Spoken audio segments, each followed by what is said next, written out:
Всім хай! Я знову на зв'язку. Нарешті на зв'язку. Знімаю для вас відео. Скоро буду знімати. Проблема в мене є, що я не знімав. Мене перевели в другу школу.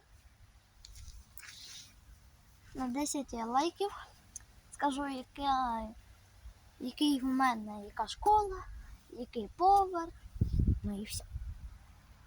Тому відео буде. Ну, я надіюся на це, якщо чесно, якщо не обманювати.